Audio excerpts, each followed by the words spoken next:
A kind day to you all, I'm Kinsmarck, and I said I'd cover some more of Tiger Knight Empire War once I'd learned some more about it, and I could call myself a commander of men and a student of the way. And so I have, as I've actually spent considerable time on this since I last covered it, having achieved level 13, reached tier 3, and so I figured I'd conduct another episode and clarify some of the things that I had just sort of guessed at in my first forays into the field. So allow me a moment to concisely cover the fundamentals for everyone, because I still feel as though the actual tutorial for the game is a little more convoluted than it actually calls for. So, starting at the storage tab, all of this, almost at least, comes from the actual arms and armor available to one's forces, the actual characters that one commands in combat, save for consumable items. And one might notice that I actually have some of these healing items that so concerned me in my early coverage of the game. And to clarify, I haven't spent a cent on this, despite the fact that at first glance, it seems as though one can only acquire these items through the use of gold currency, a paid currency. However, one can actually acquire these through the completion of missions, essentially daily achievements that each come with the rewards, that many of which include consumable items available otherwise only through purchases using gold currency. And another clarification that some of you guys actually provided to me in comments, I can't confirm this because I can't find a place as far as the information where it's actually clarified.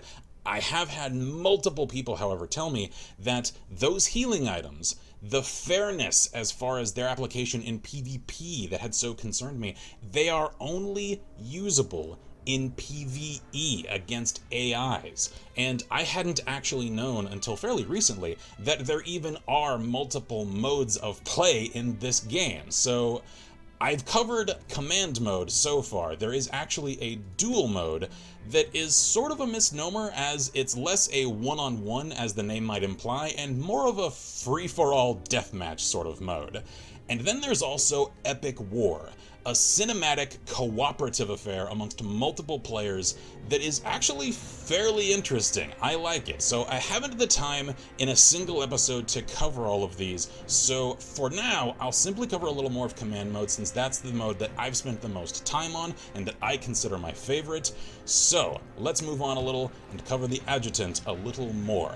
As I first assessed, this is a chief advisor character for one's forces, each of which coming along with a certain specialty.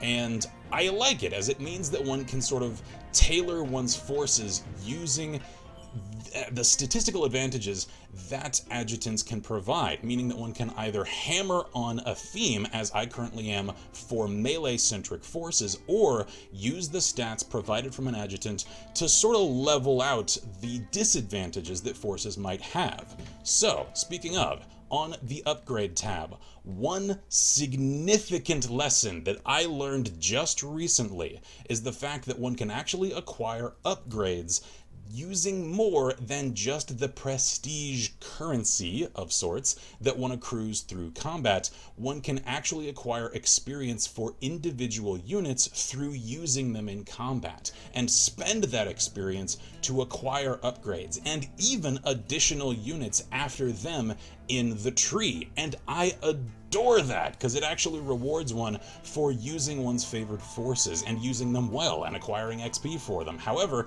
if one is after a certain unit in a tree, like say I wanted to spec for a little more archery than I have already, and I wanted to just acquire a lot of prestige through consistent use of melee-centric troops, I could do that and then spend the general prestige that I've earned from them on upgrades for higher tier units that I otherwise haven't spent a lot of time on. So it really allows one to spend time in-game enjoying it the way one wants. I like the flexibility of the experience that that provides. So as far as clarification for the things that I'm doing, I'm currently speccing for the Wu Force, primarily focusing mostly on melee. However, I have had some fun experimenting amongst the archers, so for now I'm setting my old love of cavalry aside to concentrate on these. So, moving on a little more, The market is fairly self-explanatory. I have found, however, that there is a purchasable filter that makes finding items available that are actually 2-1 a lot easier. Legion, I still haven't messed with because I'm pretty sure that's more for organized play as far as guilds and combat amongst them. So for the moment, that's pretty much all I've learned. So, let us move on and commence a little more combat in command mode. And I've actually come to find that I seriously enjoy this game. I hadn't even known that I'd have such an attraction to it, and yet I have really enjoyed all of the time I've spent on it. So, another clarification for this screen that confused me the first few times I played. This, as far as this particular map, is the combat area.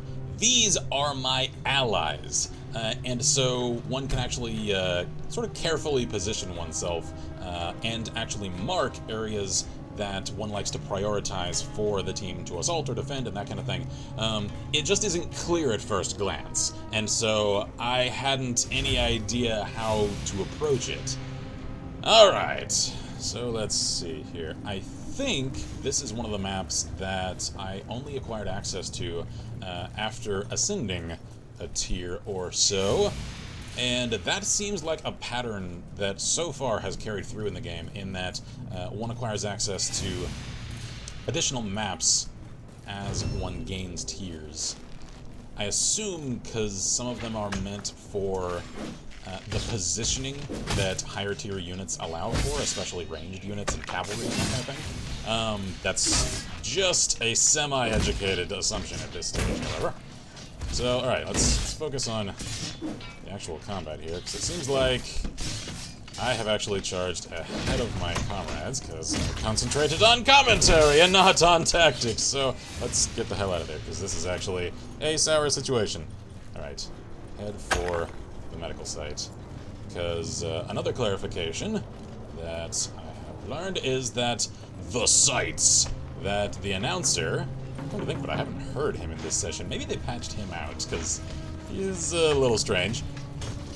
Are semi-randomized and provide different statistical advantages each time one plays, so one can never completely know ahead of time what parts of the map to prioritize. And I like that, because it forces adaptation on the fly. Ha! Floored ya! Come on, come on.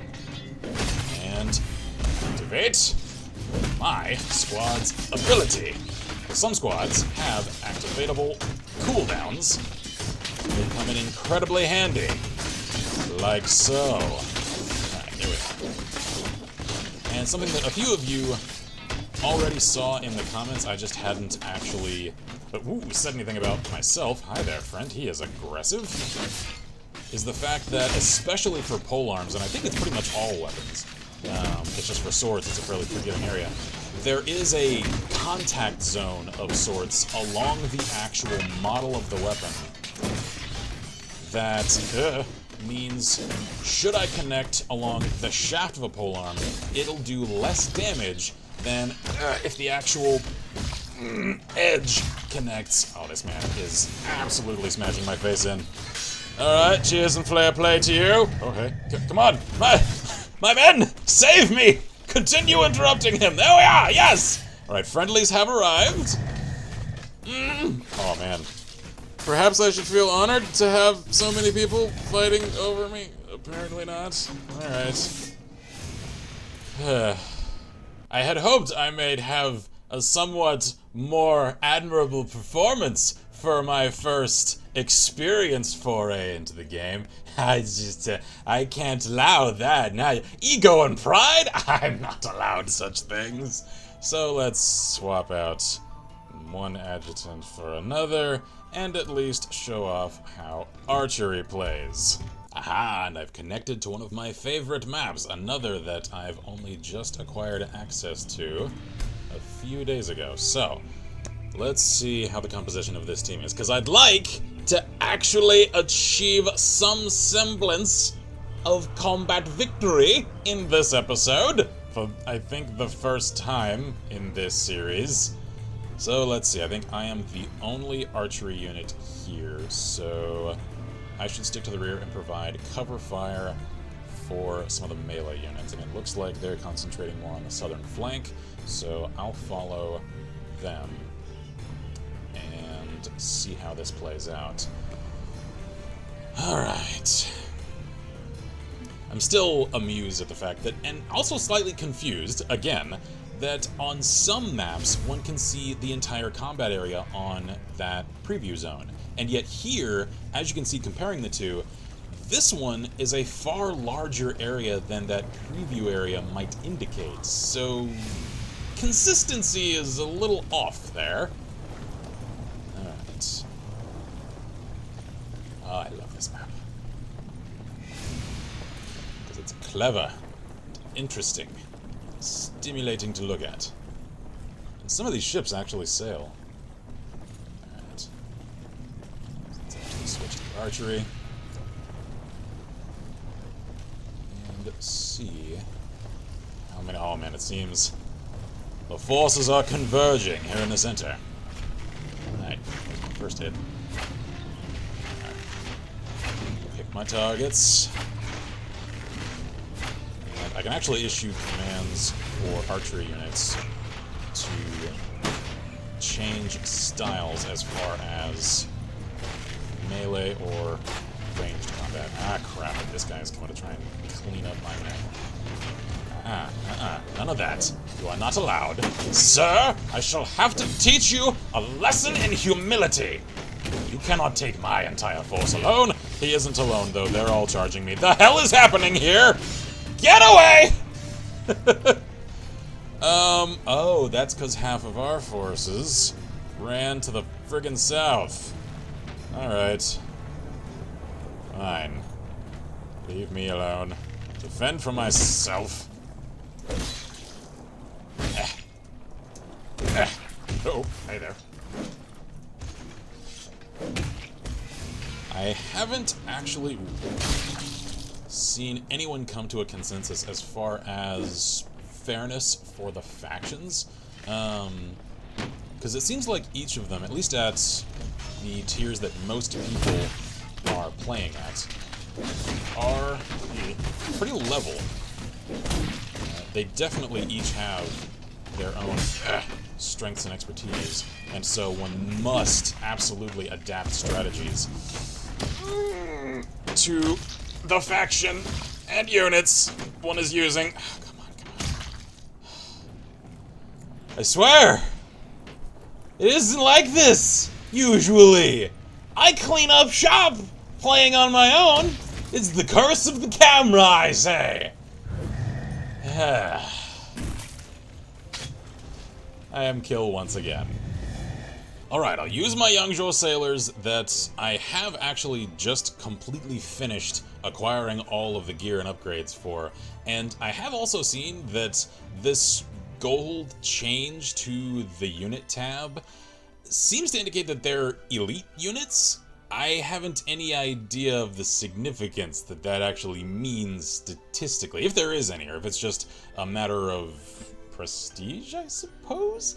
Because they are my single tier 3 unit, so hopefully I can actually show off one of those maps as the conclusion of this fail fest.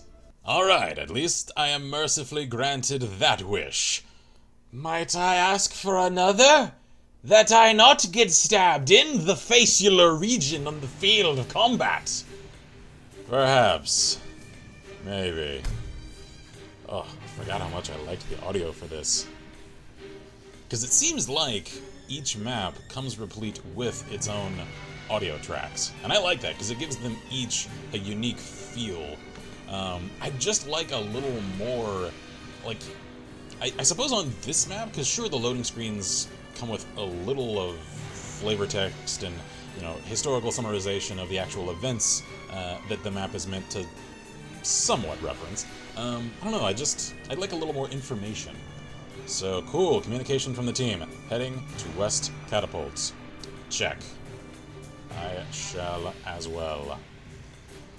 Alrighty. Alright, so he's gonna provide catapult fire. Oh, I love this. This is one of the largest maps that I have yet encountered. Alright.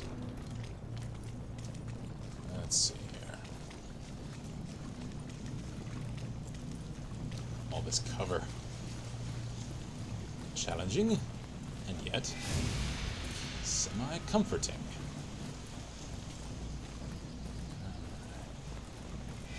There they are. Contact at the south. So, I'll see if I can sneak in, capture this, and oh geez. Alright, yep, they are concentrating their forces at the south, so I should absolutely provide some assistance for them. Alright. Get this captured. And achieve that objective. Alright. Cool. So, looks like they have this somewhat handled. I'm just gonna carve through his melee. There's a strategy that I've adopted is actually avoiding... Ah, crap, they're all here. Enemy players as much as I can, and just concentrate on hacking through their infantry and allowing my own to then just clean them up and swarm them after the fact. Because I don't care how skilled you are in a one-on-one duel, you cannot take 30 men on one in this game and survive. So concentrating on thinning the enemy's numbers is actually a pretty serviceable strategy. I'm sure this is compelling as hell to look at as I'm just hoeing the grass here. So this is part of the challenge, because especially against players, you can't see how they're moving. Making especially guarding particularly challenging. There we go. Come on. Activate ability. Carve this guy up. Might get him unawares. There we are. Good. Keep on swinging. Hi, friend. You want to pick on friendly units, do you? There you go. Here's a little punishment. Well, that's arrogance. To think you could possibly pose a threat to me, the man that's limped away from every field of combat he's entered this day. Don't even worry about it. It's all just psychological warfare, a clever ruse to lead you to underestimate me. That's my story. I'm sticking to it. Alright. Oh, geez. This is actually still coming down to the pretty close wire here. Oh, no. None of that. None of that. I have a sword for just this reason. However, I think it is most prudent at this juncture to run. Because I'm not retreating, I'm charging in another direction. Yeah. Oh, there are too many. There are just too many. At least this is a close one match. Crap. About that whole challenge of mass combat thing. Oh, jeez. Come on, man.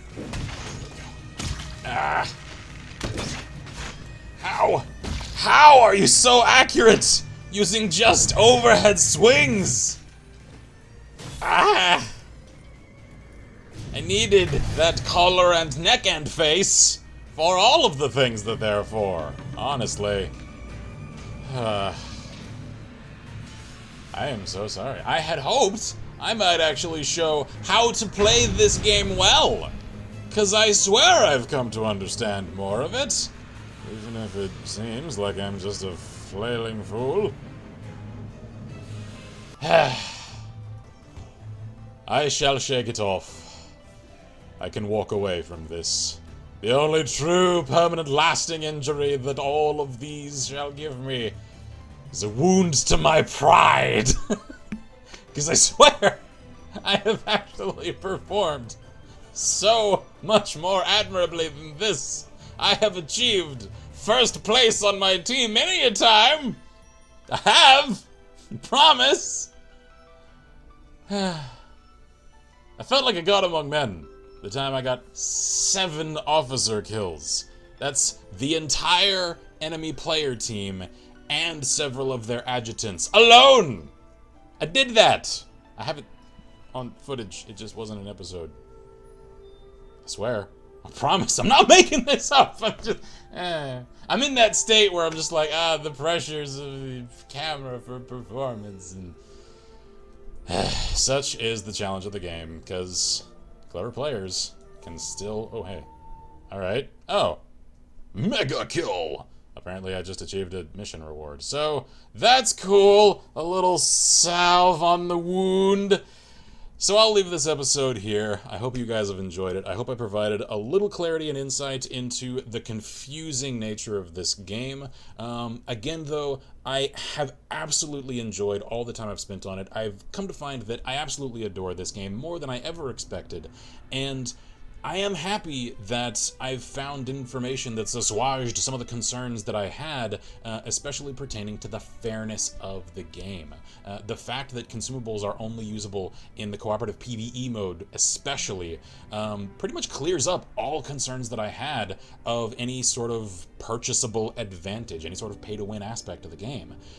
And so far, it seems as though that's a continuing trend, and I hope it stays that way so much, because I like this, and I'd like its structure, especially the fairness of its, market aspect, to stay the same, and to just see more units and forces and factions like the coming Rome faction get added in, and leave its fairness intact, because it's so rare. It's just a gem to find a cool, entertaining, genuinely fun, free-to-play game like this, and for it to have a completely fair structure. I absolutely love that. So, I'll leave this here, sans any further rambling.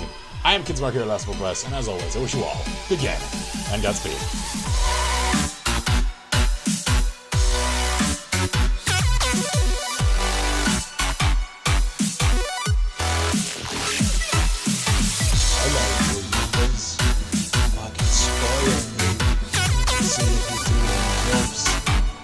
Look at me. That's me. I've got a tan apparently. That's cool.